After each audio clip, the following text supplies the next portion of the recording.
Hey, what's up, Andrew? I figured I would make this video real quick for you to show you how to do this through Zapier.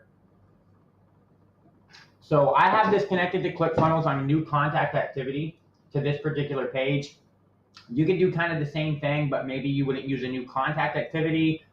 You would most likely use like a new purchase. So instead of new contact activity, you would use like, let's say, a new purchase or whatever. I just have a new contact activity. Hopefully you can figure all that out, how to do the new purchase. It's pretty straightforward.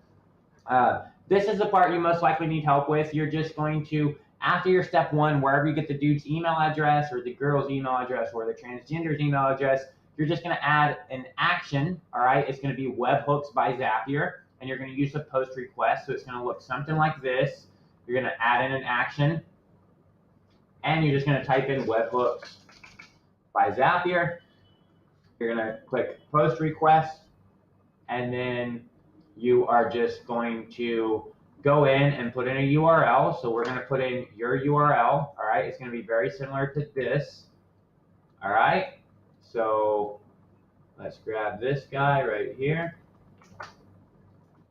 and let's put him right back in here. All right, so this is your API. I've given you this API already. And then you're just going to add in a couple fields here. You're going to add in a token field. You're going to add in an email and a subscription. All right, so we're going to go in and put those in. You're just going to put them in right here. You're going to say, you know, token, email,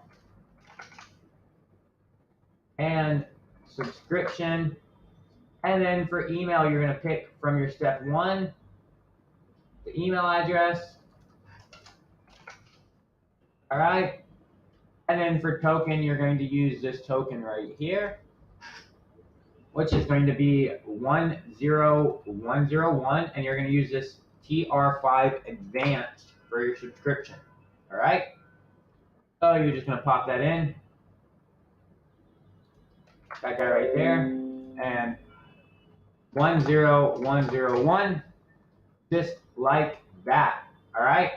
So you're going to do just like that. And then you're literally done. That's all you need to do. And then maybe you'll do an email to give them their username and password.